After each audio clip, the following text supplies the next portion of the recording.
novamente. Boa noite a todos.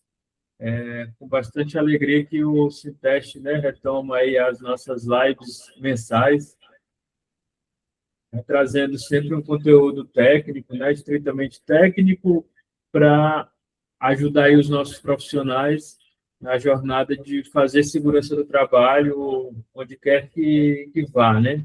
Então, eu vejo com muita importância essas lives que a gente vai trazer, que a gente já trouxe no passado, convidando profissionais aí com gabarito, né?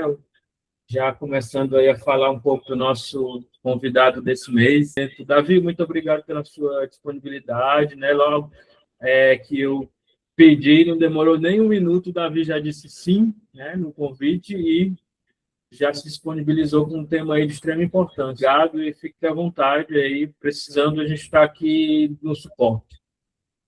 Beleza, Mike. Gente, mais uma vez, boa noite a todos, certo? Um prazer enorme estar aqui. Eu fico muito feliz em poder contribuir aqui com o nosso sindicato, certo? Contribuir aqui com todos. E, assim, é um tema peculiar, certo? A gente, nos últimos anos, assim, por que eu coloquei itens que interditam, embargam e interditam o canteiro de obra? Porque o que acontece demais na construção civil, por quem fiscaliza as empresas, certo? E por mais que a gente, não é nem a gente que é responsabilidade, nós temos que puxar o bonde da segurança, mas a decisão final, às vezes, nem sempre é de onde nós trabalhamos. Mas nós precisamos orientar também, além dos trabalhadores, orientar também os engenheiros de obra para que isso não ocorra. Então, deixa eu começar aqui minha apresentação, deixa eu compartilhar minha tela. Pronto. Os 5 principais erros que levam ao embargo ou interdição em canteiros de obra. E assim, gente, como eu falei, durante os últimos meses agora, os últimos anos, e pegando um pouquinho da minha experiência, quando eu fui coordenador de obra, de canteiros de obra, eu entendi que esses 5 itens que a gente vai falar aqui, que nós vamos falar, sempre gera interdição ou embargo. Sempre gera. É cruel quando os fiscais chegam no local da empresa que identificam isso, ou geram um embargo, ou geram interdição. Quando acontece, pessoal, um embargo, ele tem como finalidade, né, proteger a vida e a integridade dos trabalhadores, evitar acidentes graves ou fatais e garantir o cumprimento das normas regulamentadoras. Então, ele tem esses 3 grandes objetivos aqui quando acontece um embargo ou interdição. E aí, vamos aqui para um dos campeões. Sempre acontece, instalações elétricas irregulares. Eu vou mostrar aqui algumas evidências que a gente vê no dia a dia. Se você... já vi isso aqui. Mas todas são situações que ou geraram interdição ou geraram um embargo. Vamos aqui para essas duas aqui, ó. Quando a gente verifica um quadro elétrico nessa situação.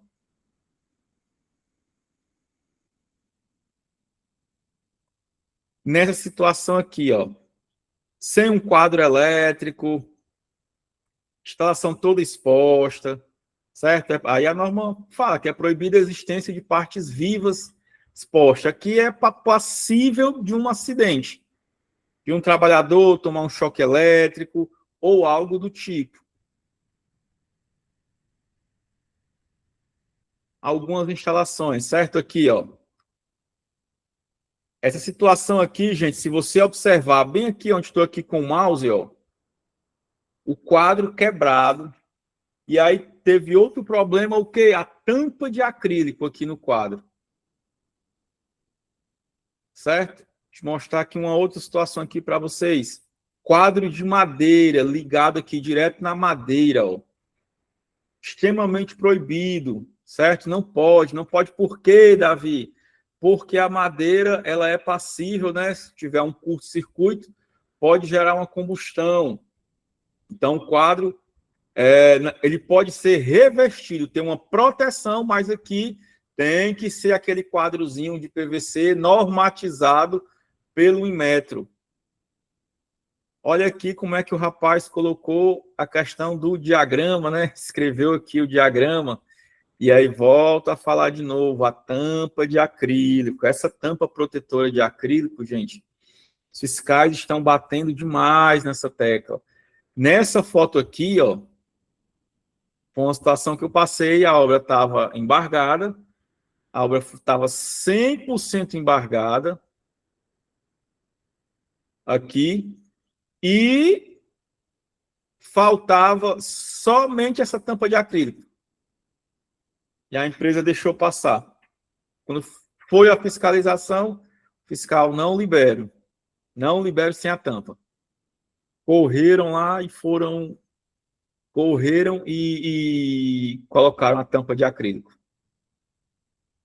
Essa daqui também, ó. Olha essa daqui, a situação dessa instalação. Madeira, sem estar revestido, os disjuntores ligados, fiação exposta.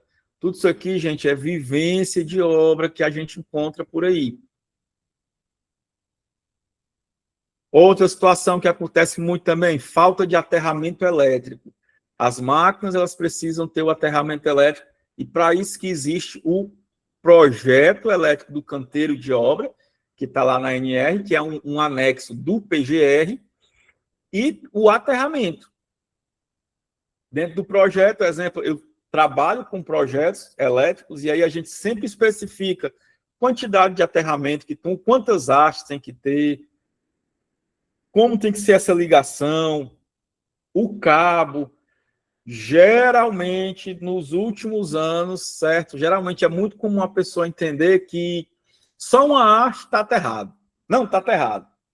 Só que não dá uma resistência mínima. A norma, antigamente, ela dizia assim, tem que dar uma resistência de 10 ohms. Só que na nova reformulação que teve, ela tirou esse item. E ela diz é o menor valor possível. Só que esse menor valor possível, só com uma haste, muitas vezes dá 300 ohms, 500 ohms. A gente já foi fazer aterramento, já fomos medir e dá esse resultado.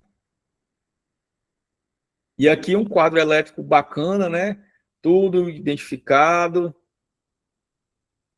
Aqui a gente continua mostrando aqui a questão dos benjamins ou extensões.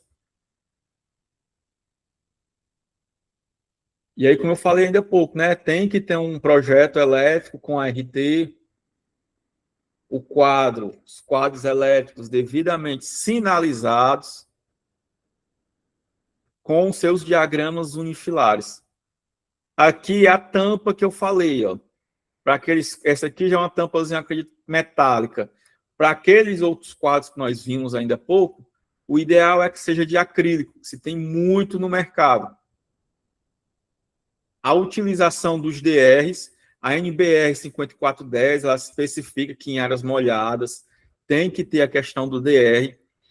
Eu me lembro quando teve a norma começou a cobrar a questão do DR, era muito comum a gente escutar, o DR ele vive disparando os quadros. Só que, gente, a norma, a NBR, isso não é na norma regulamentadora, mas na NBR ela recomenda que os quadros elétricos para as áreas molhadas seja obrigatório, certo? Então, é um item obrigatório. No canteiro de obra, áreas molhadas, bebedouro. A gente enquadra lá a questão do bebedouro. No quadro elétrico lá do bebedouro, é obrigatório ter a questão do DR. Davi? Opa!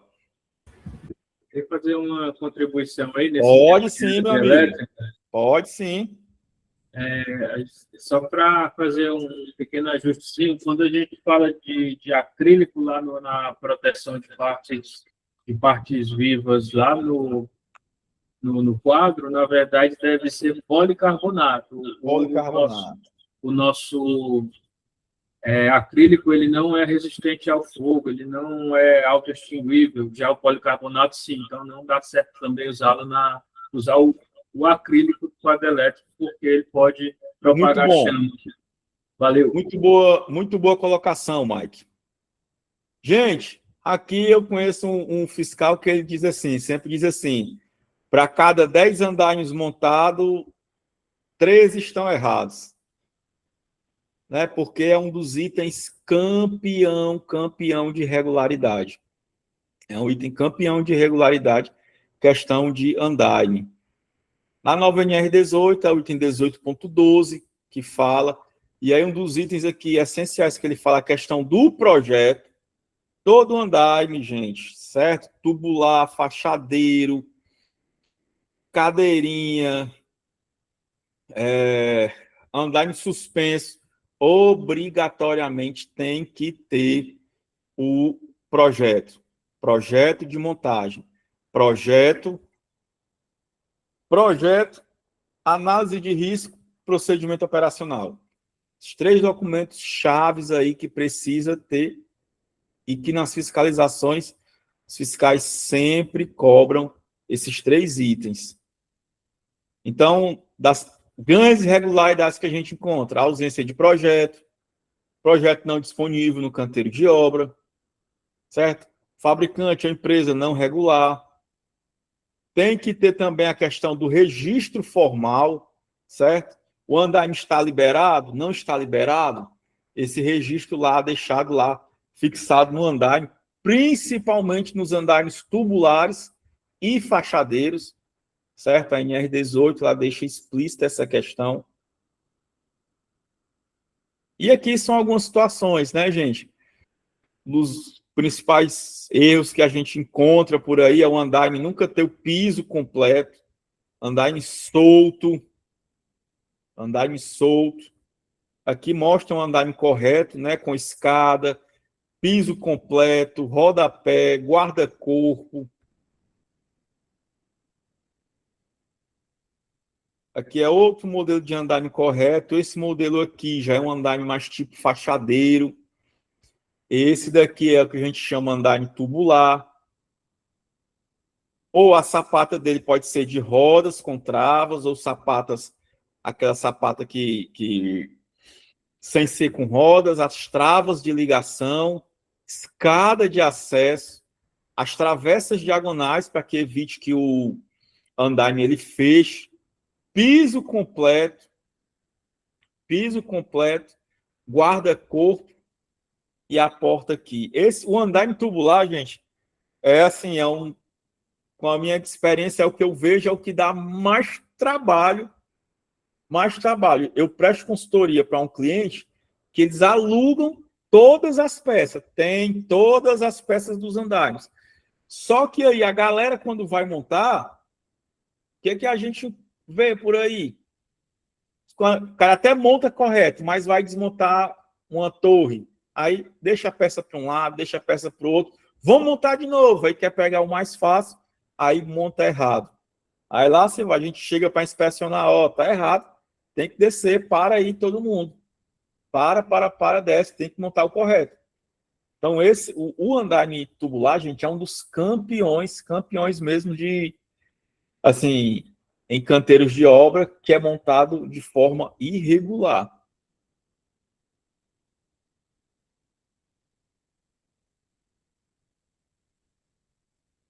Montagem e desmontagem, né? Tem que capacitar. Agora, com a nova NR18, ela determina que tem que ter uma capacitação, uma manutenção, a questão do SPIC. Acho que tem uma fotinha aqui que eu coloquei. Vou procurar aqui para vocês, ó. Aqui é uma plataforma, que é um andaime suspenso. Eu não coloquei aqui, mas tem uma. Teve de um local que eu prestei serviço que a gente deixou o andaime muito bacana, travado, o andaime travado com olhar, com cabo de aço. Eles estavam utilizando como andaime fachadeiro. E aí aquela pergunta, gente: o trabalhador, ele pode fixar no andaime? O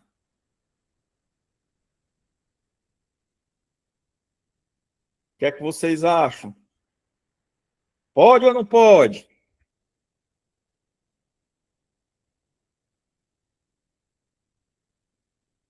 É a pergunta que eu escuto muito, muito, muito. Davi, o trabalhador pode amarrar no andaime se não tiver como botar linha de vida?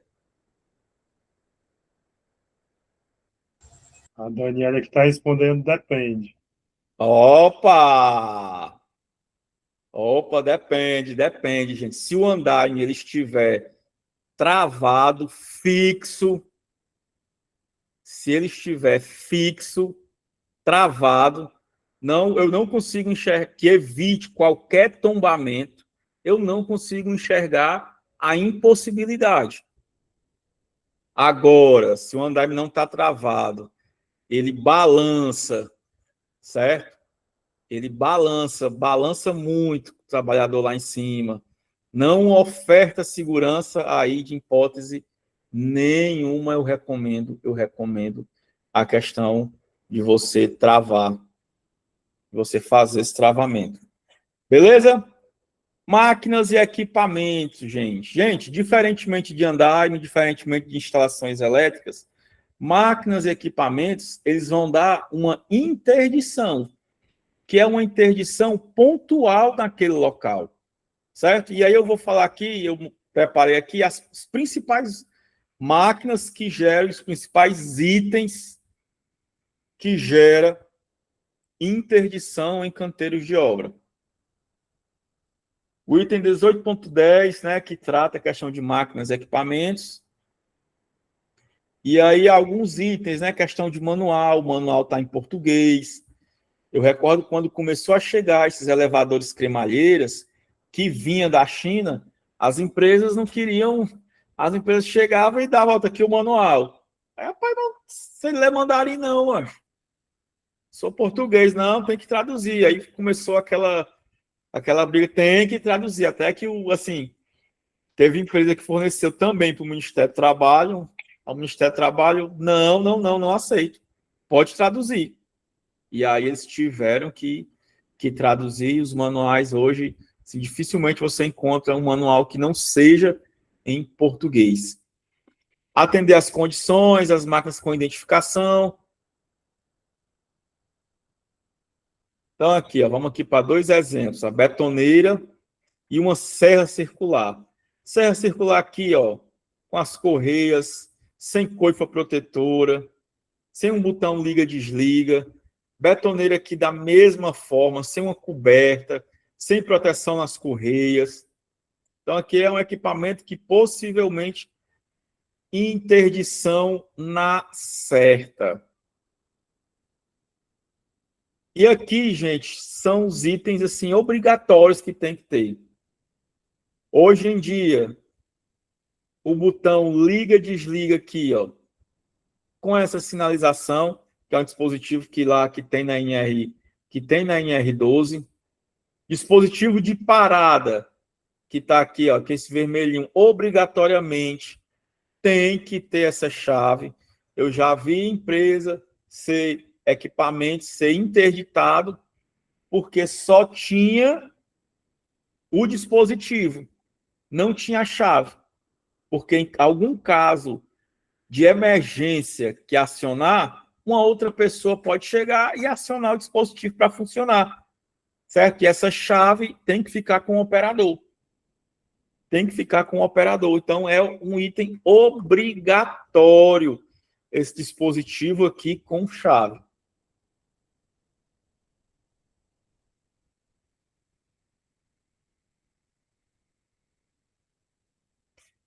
Gente, alguém tem alguma pergunta dos itens que eu falei? Não sei se eu estou indo muito rápido ou devagar demais.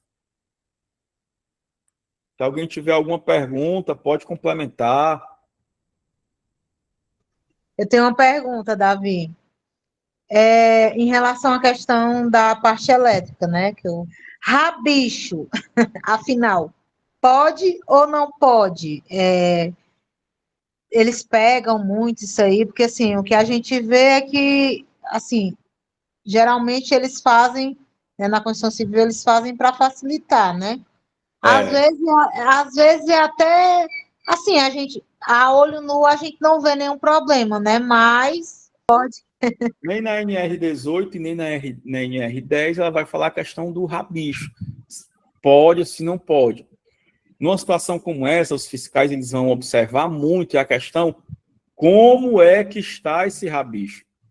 Aham. Está bem instalado, ele é um cabo PP ou é um rabicho somente com fio paralelo? Ele Sim. tem uma elevação aérea, está ligado com plug macho e fêmea.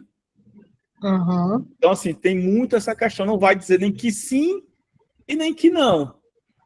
Lhe dá um grande exemplo. Foi uma grande vitória para a construção civil quando algumas empresas, né, se conscientizaram para a questão do uso do cabo PP. Assim que eu entrei na construção civil, meu irmão, era fazer extensão elétrica com cabo PP, era uma briga, porque as empresas não queriam comprar por conta Muito do caro, custo. né? Muito caro. E aí a gente foi trabalhando devagarzinho, foi mudando nas fiscalizações.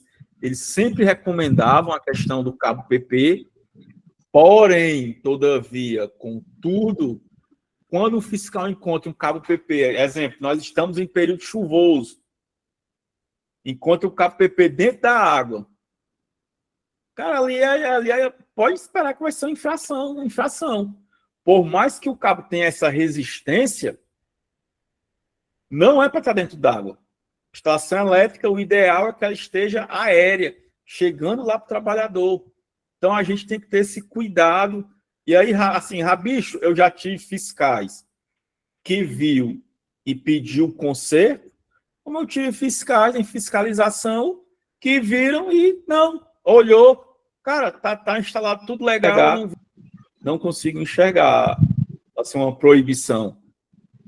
Perfeito. E Muito aqui, obrigada. gente, também é um item que causa, assim, trabalho em altura, proteção contra queda de pessoas e materiais. É uma situação gravíssima. Eu costumo dizer, até brincar como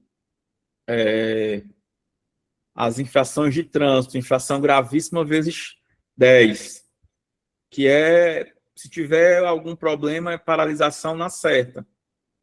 A norma ela diz que é obrigatória a instalação de proteção coletiva, onde houver risco de queda de trabalhadores.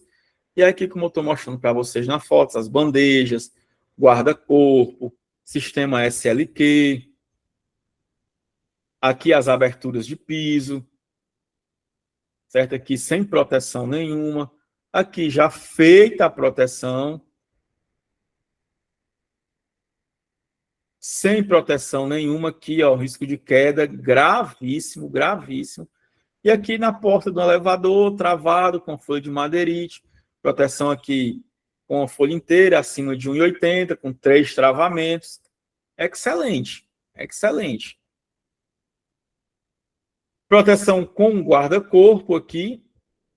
Aqui a proteção na escada, onde às vezes eu observo que algumas empresas negligenciam essa questão na proteção da escada e insistem em deixar aberto. Não, tem a escora, aí a escora barra a pessoa de passar. Mesmo se tiver a escora, obrigatoriamente tem que ter o guarda-corpo. Aqui o sistema SLQ, né? Sistema limitador contra queda de altura, substituiu a bandeja secundária,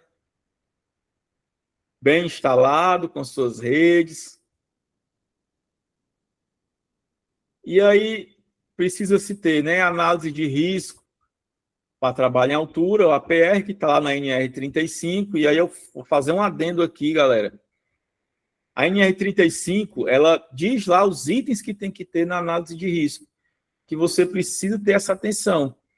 Eu ainda vejo muito, quando eu sou contratado para fazer consultorias em algumas empresas, o pessoal vem com análise de risco que não contempla o que a NR35 pede. Certo? Para trabalho em altura, a NR35, eu não me recordo o item, mas ela diz lá o que precisa ter. É só você responder o que tem lá, o que ela está perguntando que você passa.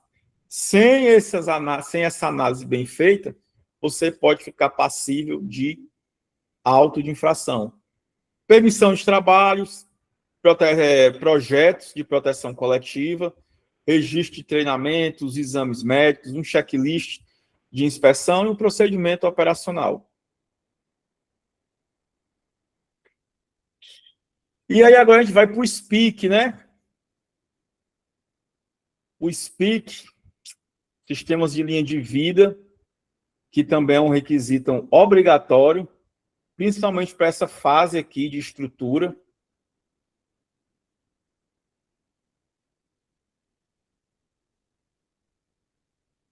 Vou procurar aqui uma fotinha que a gente colocou aqui. O SPIC deve considerar, gente, certo? Ser elaborado por um profissional habilitado. Lembrando que o SPIC, galera, é a questão do cinto de segurança, o elemento de ligação e o ponto de ancoragem aqui. Certo? Que é o sistema SPIC de travamento. E aí, em falta desse sistema, certo? O trabalhador trabalhando na periferia sem nada é um item passível de multa, nem interdição, embargo daquela atividade.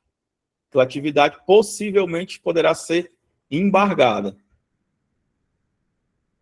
E aí, como a NR35, ela recomenda, né, ser adequado para a tarefa, estar na análise de risco, ser selecionado por um profissional legalmente qualificado ou habilitado, ter resistência para suportar. A linha de vida ela pode ser horizontal ou vertical. Tem a questão dos sistemas de ancoragem, né, que precisa suportar a questão dos 12 quilonewtons, que nós já falamos. Deve ser efetuada a inspeção inicial, rotineira e periódica. E assim, o que eu tinha para mostrar aqui para vocês sobre os 5 itens que nós falamos: instalações elétricas, máquinas, equipamentos, andaime, trabalho em altura e o risco de queda. Que a gente precisa resumir aqui, isso é um assunto bem extenso que a gente tem, mas pela questão do horário, certo? Pela questão do tempo que a gente tem aqui com vocês. E aí eu abro a perguntas. Quem quiser fazer alguma pergunta, pode ficar. Tiver alguma dúvida, a gente está aqui para contribuir com vocês, galera. Davi, só mais uma dúvida aqui em relação à questão das bandejas, né, que foi retirada, né, da norma. Mas e aí, como é que fica? Não foi retirada. Muita calma nessa hora. Não foi retirada. Não Com é a mais nova mencionado como reformulação... era antes, né? Não é mais, tipo assim, não é mais mencionado. Aí, às vezes, eu acredito que se a gente for solicitar, e for solicitado que, onde é que está na norma, né? Mas essa questão, sistema né? de proteção coletiva, Dani, o que acontece nos dias atuais? Ficou assim, a empresa decide com quem elaborou o projeto de proteção coletiva. Vamos lá, eu elaboro muito projeto de proteção coletiva. Quando a gente vai elaborar, a gente senta com o técnico e com o engenheiro e começamos a definir o que vai ter naquele local. Te dar um exemplo. Acho que não sei se vocês passam ali pela beira-mar e vê a obra do DC 360, da Normatel, que é um super prédio que tem ali na beira-mar. Quando a gente... Aquele projeto ali de proteção coletiva, eu que elaborei, minha empresa que elaborou. Então, quando a gente vai elaborar, a gente sentamos lá com o engenheiro, com o técnico de segurança. Cara, o que é que você vai ter de proteção? Se você vê lá, eles têm um cuidado de deixar uma bandeja para a galera da rua, tem a bandeja primária, tem a bandeja dos pavimentos. Em algum, acho que quando chegou no 20º, não, bota uma bandeja aqui, eles estão descendo balança agora, andar em suspenso. Não vamos tirar. Então, tem todo um cuidado lá de segurança que foi estudado para que pudesse atender e não causar risco nenhum. Zero acidente no canteiro. Entendi. Exemplo da obra Wave também, que é bem ao lado. Também o mesmo estudo, eles estão subindo o prédio e a gente trabalha lá, então a gente tem esse cuidado de sentar com eles e estudar passo a passo, planejar, a palavra correta, planejar cada proteção, porque a norma realmente ela tirou. Não diz, Porque assim, eu penso que na NR18 antiga era mais especificado e ficava mais fácil até para a gente entender e explicar, né? A partir do momento que tira, fica um pouco mais complicado para a gente mencionar essa parte aí. Por isso que eu te aí perguntei, é que né? entra a questão. Onde você trabalha, se gerar uma situação de risco grave, iminente, pode ser, assim, sofrer essa sanção de interdição ou de embargo. Porque se o auditor fiscal enxergar isso, ou acontecer algum acidente de natureza grave, certo? Pode sofrer essa sanção. Então, tem que ser planejado e estudado. Tipo assim, o Ministério trabalha pelo que eu escutei deles, né? Nessa renovação lá na comissão tripartite, foi meio que assim, ó, vamos deixar, a empresa vai planejar, porque antigamente a norma era impositiva, né? Dizia, ela tem que ter bandeja e a cada 3 pavimentos tem que ter a secundária. E aí eles retiraram isso e deixaram meio que assim, a empresa vai gerir agora. Porém, se gerar uma situação de risco grave e iminente, é o que acontece, o local é interditado. Entendi. Eu vou dar um Davi. exemplo para vocês. Isso é tão levado a sério assim por eles, que teve uma empresa agora, tinha 5 subsolos, certo? 5 subsolos. E tinha uma Bobcat trabalhando. E a Bobcat gera lá o monóxido de carbono quando acelera. No subsolo ficava, meu irmão, um palmo de poeira. Um palmo de poeira. Foi interditado, foi embargado o subsolo. Foi o que a empresa fez. A empresa me chamou. Aí, não, cara, vamos gerar, fazer um PPR para saber quais são, o que tem lá. Então, foi feito um PPR, foi feita a avaliação. Colocamos lá um sistema de exaustão e de insuflação para tirar o ar lá que a Bobcat coloca e botar um ar novo. Quando os fiscais voltaram lá, tá certo, agora a gente desinterdita a obra. E aí a obra foi desinterditada, né? Como que chama? Hein, Davi? Voltando para essa questão da bandeja, né? Eu vejo que assim, não é que foi a obra, ela precisa ter um sistema de proteção de quedas, né? Contra quedas, né? Contra quedas, exato. Né? Não importa se é a bandeja, se é a rede, né, a tela de proteção, ela precisa apresentar um sistema de proteção contra quedas. Eficaz. Exatamente, conforme a necessidade lá. Né? Então, contra assim, quedas. não é que ele ficou desprotegido. Né? Ela tem uma opção a mais agora de criar o sistema contra quedas. Né? Ela precisa fazer e provar a eficácia. Né? Mediante a projeto, mediante a teste, certo? Eu me lembro que aqui no Ceará, um tempo atrás, teve uma empresa que queria substituir a bandeja que é metálica por bandeja de rede. Seria muito mais barato, mas não vingou, porque descia o material, os pequenos materiais desciam. E não tinham a mesma resistência que a metálica. Então, não foi aprovado. Perguntas, gente? Se tiver mais pergunta, pode perguntar. Mas, gente, essa é a hora da interação. Diz que fala que é SST na prática e em debate. Assim, a Constituição Civil, por mais que ela assim, tem algumas coisas peculiares, né? É o setor que mais emprega técnicos de segurança.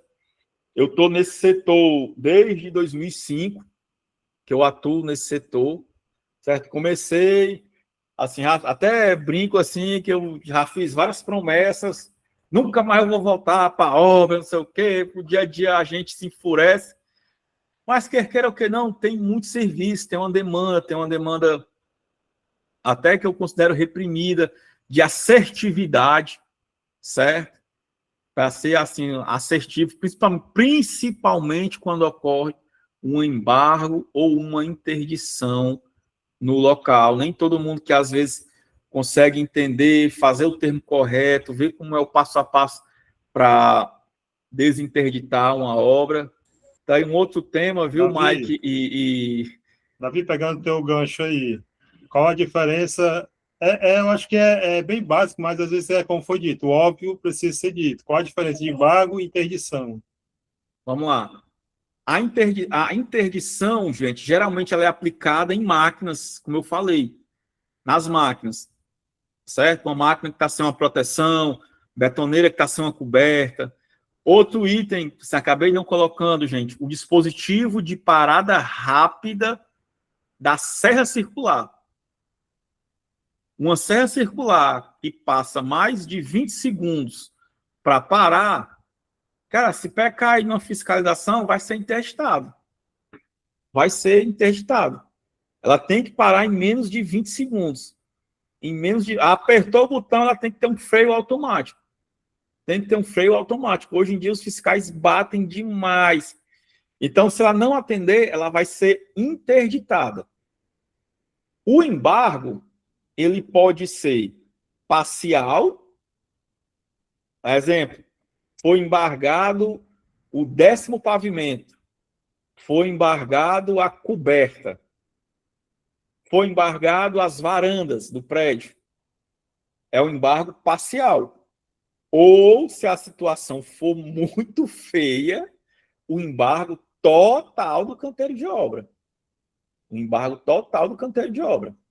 Certo? Então, tem essas 3 diferenças. A interdição é para máquinas e equipamentos. Embargo, ele pode ser um embargo parcial ou embargo total. E algo interessante em relação a esse embargo, interdição, eu assisti nas palestras do Luiz Alves, o gestor fiscal do Ministério do Trabalho, Muito bom. ele falando, né, citou sobre essa conversa, ele, rapaz, e não se atrevam, né, a ir lá, tipo, for interdição de uma máquina, não se atrevam a ir lá colocar para funcionar, tirar o lar, porque isso é caso de Polícia Federal e você pode responder. Né? E como ele disse, e você, como empregado, você é mais fácil ficar preso. O patrão, né, ele consegue lá pagar fiança, isso, aquilo, outro, né? E você é o quanto mais fácil. Então, você tem que segurar esse trabalho. Ah, não, você vai lá e tira que eu estou mandando, eu sou o patrão, eu estou mandando. Vai falar o senhor, com todo respeito, né? Aqui tem poder de polícia. Por favor, Né? vá lá Eu o não senhor, posso, porque eu não vou... então, né? Olha, Então, assim, nesses meus pouco mais de 20 anos, eu sou formado desde 2005, eu atuo na construção civil e lidei, assim, eu costumo dizer, com a geração antiga dos fiscais aqui do Ceará, do Ministério do Trabalho, com os novos fiscais que chegaram já tem uns 10 anos, e com a nova geração que está aí para chegar agora nesse último concurso. Então, assim, gente, não brinque, assim, não queiram, acho que uma das coisas que mais eles ficam irados, é quando eles dão uma determinação e a empresa desfaz, certo? Passe isso para o empregador de vocês. Eu digo isso porque, como prestador de serviço, eu já escutei diversas coisas. Cara, eu vou lá e vou mexer. Cara, pois se você quiser ir lá, você vai lá, eu não vou. Você vai lá, eu não vou contra as orientações e determinações que um auditor fiscal deixou aqui. Não vou. Porque se ele voltar e ele, pelo menos, pensar assim, foi mexido, cara, aí é confusão.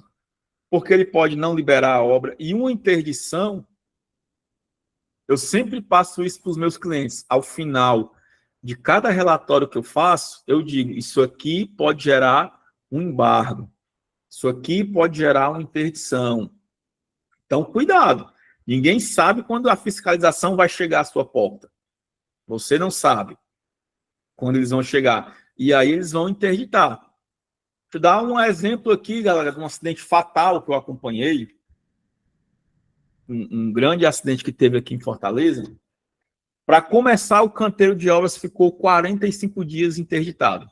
Embargado. Total. Ele não liberava para nada. Nem para varrer. Eles liberaram. Nem para varrer. Depois de 45 dias, foi que eles começaram a liberar o subsolo para fazer, para limpar, não sei o quê, certo? E a gente trabalhando, mostrando lá relatório, mostrando mudança, mostrando projeto, aí não, e a gente ia, não liberou. E aí eu passo muito para os clientes, galera, é o quê? É o número. O quanto que vai doer. Nessa situação, gente, a empresa, nesses 45 dias, certo? O total de prejuízo para eles beirou R$ 1 milhão. Para a época, certo? Para a época de 7 anos atrás, era muito, assim, muito dinheiro. Hoje em dia, com uma grande construtora, talvez nem tanto. Mas para a época, anos atrás, beirou R$ 1 milhão fora. E aí eu sempre comento o quê? Cara, tua mão de obra vai ficar parada, de braços cruzados. E você tem que pagar o dia deles. Ah, eu mando para outro canto, dizer o quê? Beleza, mas você não vai produzir. E aí é meio que doer assim na alma da construtora, quando a gente fala que não vai produzir. Que não vai produzir. Então, hoje em dia, eu trabalho, assim, oriento muito nessa questão. Isso aqui gera interdição, e o pessoal vai ficar parado.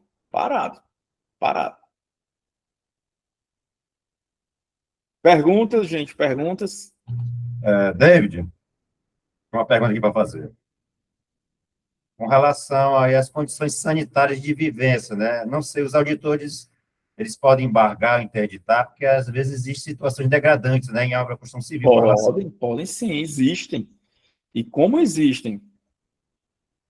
Eu me lembro que eu fui numa obra uma vez, gente, eu sou sincero.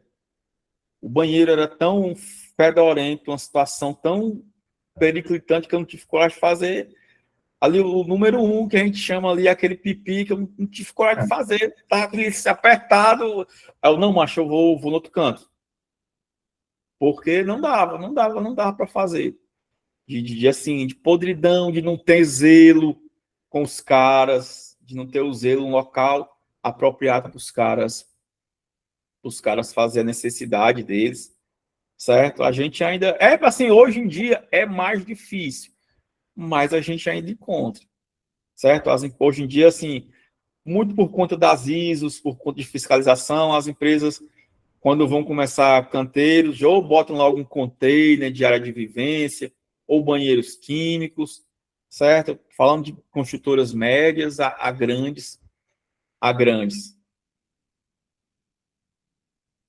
E, David, com relação à estabilidade em escavação e os taludes, né? Não sei se os auditores estão fiscalizando, como é que está essa questão? Muito, fiscalizam muito. A partir de 1,25, se não tiver um talude ou uma proteção, também é um item passível de interdição. Geralmente, eu não costumo pontuar isso aqui nessas minhas palestras dos 5 itens, porque a escavação, em algumas vezes, acaba se tornando um pouco mais rápido que uma estrutura. Certo? Então, passa mais rápido, mas sempre, se o fiscal chegar, ele vai chegar lá com a trena, medir aqui. Verdade. Aí mede, aí ele vai perguntar, cadê o projeto? Cadê a escada para o trabalhador sair numa situação de risco? Doutor, mas é que a escavação, o terreno, ele é bem argiloso. Como é que você prova que o terreno é argiloso? Você tem algum laudo do terreno?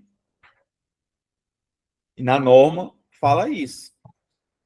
Sara comentou, principalmente no inverno. Principalmente no inverno, agora que tem a questão do soterramento, tem a questão que fica ali ensopado com água, muita lama, certo? Então tem que ter esse cuidado. É um item obrigatório na questão da escavação.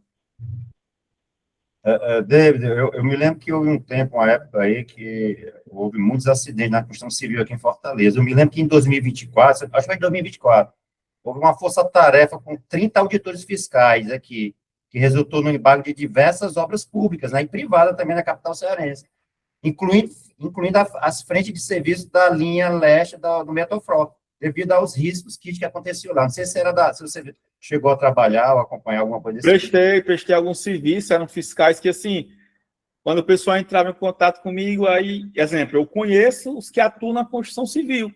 Conheço muito eles, assim, né? Doutor Bex, doutor Rubens, Jansen, Dona Yara, doutor Carlos Ubirajara, certo? Que são, assim, do dia a dia da gente. Aí eu começava a ver, fulaninho, olha esse cara, é novo esse cara? Não conheço ele. Nessa frente aí que teve 24, 25, teve muita, aí depois eles até comentaram que era uma frente que estava reprimida deles, que não tinha, e aí o superintendente trouxe, era gente da mineração, gente do agro, que fiscalizam esses setores, trouxeram para fiscalizar a construção civil, porque estava sem fiscalização nenhuma. Mas aí na última que eu passei, eles já disseram, Davi, vai aumentar, prepare-se, oriente seus clientes, porque vai aumentar o número de fiscais, estão chegando aí, nós estamos de volta nas ruas. Sim, senhor, doutor, sim, senhor.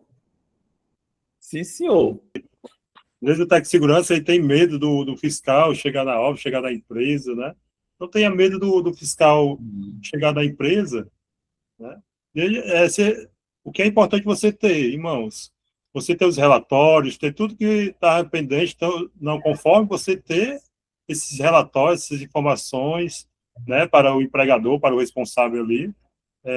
Então, se você tem todas essas informações, todo esse levantamento, todas essas orientações, e o empregador não fez, quem tem que ter medo é o empregador, né? Ou gente, seja, esses relatórios salvam. Eu digo isso porque eu já fui salvo diversas vezes, certo? Chegou uma fiscalização, aí multa o cliente, o cliente, pô, eu te pago para dar consultoria. Opa, alto lá, meu cidadão. Dia tal aqui, ó, nós te orientamos. Você fez? Fez de forma parcial. Aí é o resultado. Então, assim, relatório, gente, é essencial. Teve uma pergunta aí no chat. Davi, pode explicar sobre o TAC e quando ele é feito, só em caso de acidentes com óbito, ou sempre que tem embargos? Não, o TAC, ele geralmente é feito quando a empresa faz assim uma série de melecas muito grandes, né? Muito grandes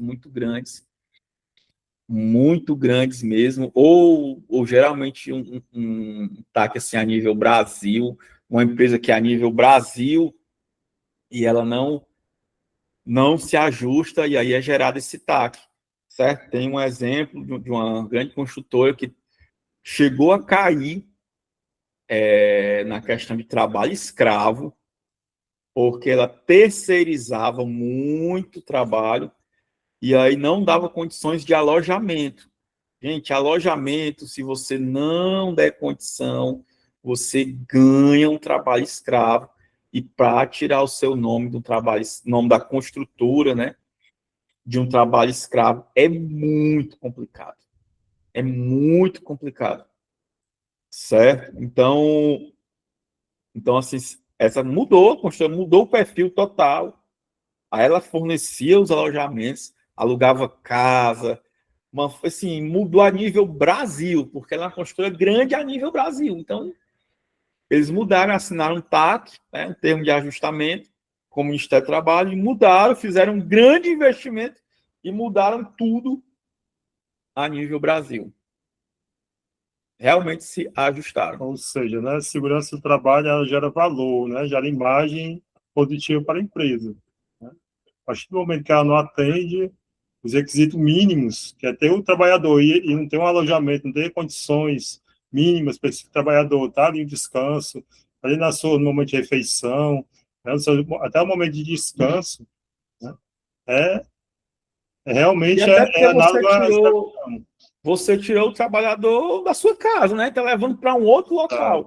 Você não dá o mínimo de condição para ele, é complicado. Isso. É complicado. Então, é mais uma justificativa, né? E a empresa tem que fornecer isso, tem que fornecer. É mais um argumento, né? Que nós, técnicos de segurança, nós profissionais temos, na hora de argumentar lá com o gestor, com o dono da empresa, para ele investir em segurança. Que ele investir em segurança, ele está investindo na imagem também da empresa. Ele está garantindo ali a preservação da imagem, que é um local, se é um local seguro, é um ambiente confortável para o trabalhador, com certeza aquele resultado daquele serviço, aquele produto, ele vai ser de qualidade, né? Então, tudo isso são argumentos que a gente pode utilizar de convencimento para o empregador investir em segurança do trabalho, né? A gente sabe que não é Isso fácil, aí. né? Mas são argumentos que a gente precisa aprender a utilizar para convencimento investir na segurança do trabalho, né? Isso aí, isso aí. Alguém mais tem alguma colocação, gente? Dave, qual item que é campeão aí em interdição e embargo na construção civil hoje no Ceará, sabe dizer? Cara, são esses 5, assim, Campeão. quedas e andaimes. São os dois principais. Então, queda em altura, né? Queda e andaimes são os principais. Legal. Porque, como a gente falou, esse que me disse só um fiscal. Cada 10 andaimes que ele pega, 13 estão errados. 13 estão errados. Que assim, não tem, é difícil você chegar e ter um andaime montado 100% correto como tem que ser. Legal. Principalmente esses pisos totais aí que você falou, né? Principalmente o piso total, né? É porque acontece muito disso. O cara diz, a empresa até aluga, correto. Mas aí desmonta, aí o cara joga assim, ó, desmonta. Tipo assim, 4 horas da tarde, o banho, quem se desmontou, vai-se embora. Aí o cara deixa jogar. No outro dia, tem que montar de novo. Cadê as peças? Aí o cara, não achei, não sei o quê, ppp, papapá. Mas não tem que montar correto. Ou seja, né, falha de gestão. Falha de gestão. A gente, o que acontece muito com o técnico de segurança, e isso é uma característica da construção civil, é que o técnico de segurança acaba tendo que abraçar tudo que envolve segurança, e não é essa a função do técnico de segurança. A função dele... Eu vou mais além, Mike. E tem empresas que quer que abrace isso, aí quer que o cara faça DP, quer que o cara faça almoxarifado. Eu estava terminando de falar para falar isso aí. Aí segurança e um pouco a mais, muita mais. Aí não, aí o melhor assim, aí vê um andaime montado errado, aí ei, você tá fazendo o que na sala? Meu filho, cara, é DP, almoxarifes, suprimentos. Aí nas horas vagas até que segurança. Você quer o quê, rapaz? Essa obra não tem encarregado, essa obra não tem mestre, essa obra não tem ninguém gerindo esse pessoal, né? Então, essa cultura ela precisa ser mudada, de que o responsável por qualquer item que possa remeter à segurança é o técnico de segurança. Não, a segurança é a obrigação de todos, principalmente do gestor direto. Então, essa cultura precisa ser mudada. E nós, técnicos, temos que nos posicionar quanto a isso, porque quando a gente não se posiciona, o pessoal faz a gente de burro de casa. E eu sempre digo uma coisa, viu, Mike? Principalmente para a galera que trabalha comigo, certo? Eu sempre costumo dizer, assim, uma frase que eu escutei no começo da minha carreira, certo? Uma frase que eu escutei no começo, assim, da minha carreira, quando eu comecei. Cara, esse Davi, cara, assim, vão abrir várias portas para você, mas depois que você tiver, assim, 1 ano de carteira. Então, assim, às vezes a galera reclama muito, eu vejo gente mais veterana de obra reclamando, e tá, tem a condição de, cara, a construção não é fácil, mas você tem a opção, meu irmão, de migrar. Primeiro, existem construtoras bacanas que mudou essa cultura, certo? Que mudou essa cultura, assim, construtoras bacanas mesmo que mudou essa cultura de segurança, que o técnico chega lá e, meu irmão, tá parado e parou. Não, meu irmão, só o dono vem tirar o respaldo. Que tem essa cultura já de que, cara, vamos fazer aqui a laje. Então, já é automático. Linha de vidro, guarda-corpo, a madeira da abertura de piso. E aí o técnico, ele também precisa ter, assim, essa autorresponsabilidade, esse cuidado com ele mesmo. Cara, aqui não dá para mim, então eu vou migrar para um outro local.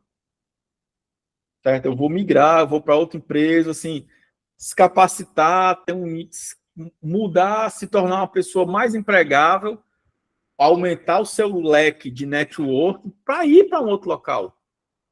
Porque, assim, eu conheço empresas também que têm a mesma cultura até hoje de não mudar, que já levou diversas multas, já levou diversas, mas é assim, é da empresa, não muda. Não muda, cara. Então, ó, tem um amor próprio. Muito obrigado. Você me deu meu primeiro emprego, mas eu vou para um outro local que vai me valorizar. E tem, gente. Tem empresas que valorizam, que zelam pela segurança, tem. Agora você tem que estar, assim, tem que ser um bom técnico. Eu costumo ser um técnico de segurança para construção civil, ele não precisa ter nenhum nível muito, ele precisa ser aquele cara que é desenrolado, que deu problema, já vai, corre, sobe e conversa, sabe conversar com os operários, com a galera. Cara, você tem que migrar, meu irmão. Você tem que ir para uma empresa melhor, que valoriza, que vai te valorizar, que valoriza o teu conhecimento. Você investiu tanto. Às vezes o cara se acomoda ali, já tem um saláriozinho talvez bacana, algumas regalias, mas a gente tem que migrar isso, galera, e tem que fazer essa mudança, essa virada de chave. E mostrar valor também, né, Davi? A gente também tem que Isso. mostrar valor, porque às vezes a empresa, construtora mesmo, às vezes até não é nem porque não quer fazer, é porque não sabe e porque às vezes não tem uma pessoa que chegue lá e diga, olha, é melhor você fazer assim ou depois você ter esse prejuízo, né? A questão da segurança jurídica, né? Que é o que eles escutam, né? É ter uma boa argumentação também, porque às vezes a empresa até quer fazer, o engenheiro quer fazer, mas não tem uma pessoa que aí fica aquela pessoa só chorando, reclamando. Não, tem que ir atrás, tem que correr atrás. E é como você falou, a partir do momento que vê que realmente já tentei de todas as formas, não quer, muito obrigado, tchau, e acabou-se. Tchau, obrigado, e não só tem aquela empresa, e a gente tem que, como você mesmo disse, e os colegas também, a gente também tem que se impor. Ah, mas é porque eu preciso de um emprego, porque eu sou trabalhador, porque se eu for falar, vão me colocar para fora. Não, eu sou profissional e do jeito que eu sou nessa, eu sempre fui assim, né? Sempre não, né? Depois que eu levei muita porrada. Mas de um bom tempo para cá eu sou assim. E eu vou te falar que sempre deu certo. Da engenharia até o funcionário mesmo, o peão que a gente chama, todos gostavam de mim e eu tenho um ótimo relacionamento com todo mundo, mas não é porque eu sou legal, porque gostam de mim, que eu vou deixar fazer, fecha os olhos. Não é assim não vou fechar não, porque na hora que acontece, aí todo mundo sai de perto e quem fechou os olhos é que se ferra, exatamente. É isso aí, gente. Isso aí. Muito obrigado. Certo? Um prazer estar aqui com vocês, Marcel e Mike. Espero ter contribuído aí com vocês, gente. Certo? Espero aí ter contribuído com vocês. Estou aqui à disposição do que vocês precisarem. Quem não segue ainda, convido a seguir. Siga a gente aí nas redes sociais, no Instagram, DRL, consultoria, tudo junto. Certo? E assim, eu sempre posto o dia a dia de obra, o nosso dia a dia de obra, de canteiro de obra, sempre dou muitas dicas lá, experiência, vivência, quem me segue aí sempre está acompanhando. E Mike e Marcel, muito obrigado pelo convite. Muito obrigado pelo convite. Davizão, nós que agradecemos. Essa é uma honra poder abrir novamente essas lives mensais com você, né, trazendo um tema importante que abrange bastante profissionais da nossa área por conta da demanda que a construção civil nos traz, né? Muito obrigado, Davi. Foi bastante proveitoso. Acredito que o pessoal vai, não só durante a live, mas quando a gente replicar aí no YouTube, vai ajudar bastante os profissionais do estado do Ceará. Então, vamos ficar atentos, vamos divulgar, convidar mais gente, porque quanto mais gente participar, melhor vai ser essa procura por convidados que possam estar trazendo temas relevantes, como foi o tema do Davi hoje. Beleza, pessoal? Passa a palavra aí para o nosso presidente para fazer o encerramento.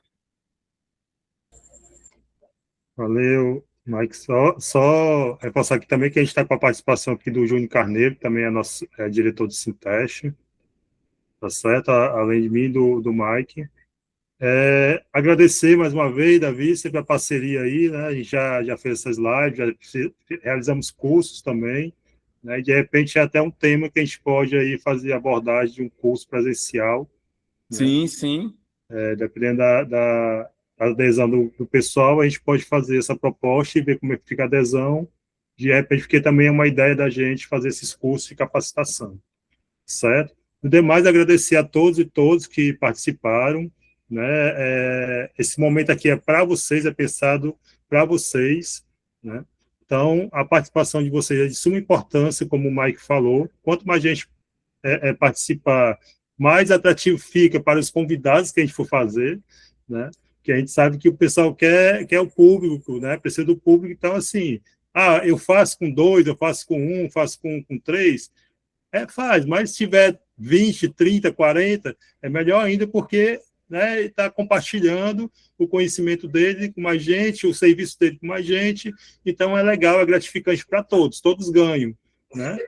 O consultor, o palestrante ganha, porque ele está promovendo o serviço dele, o conhecimento dele, quem está recebendo a informação, né, o sindicato que está fazendo essa junção, né, dos dois interesses, então todos ganham. Então, que a gente aqui, cada um que está participando hoje, seja multiplicador, né, que muitas vezes as pessoas falam, quando é um evento de sindicato, sindicato vai só fazer política, sindicato vai só pedir dinheiro, e nós não trabalhamos dessa forma, certo? Nós trabalhamos realmente com aquilo que a gente promete, aquilo que a gente repassa que vai ser feito, realmente a gente faz, tá certo? Então, agradecer e dizer, para finalizar, que o Sinteste está atuando, está fazendo as lutas.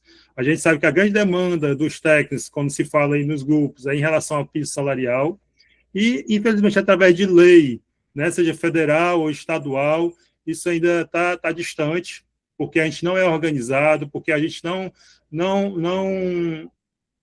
é coletivo, né, como exemplo de algumas categorias que estão conseguindo porque através de luta sindicato, certo? Não é porque é deputado A, o deputado B, ou governo A, o governo B é bonzinho. Não, é luta sindicato.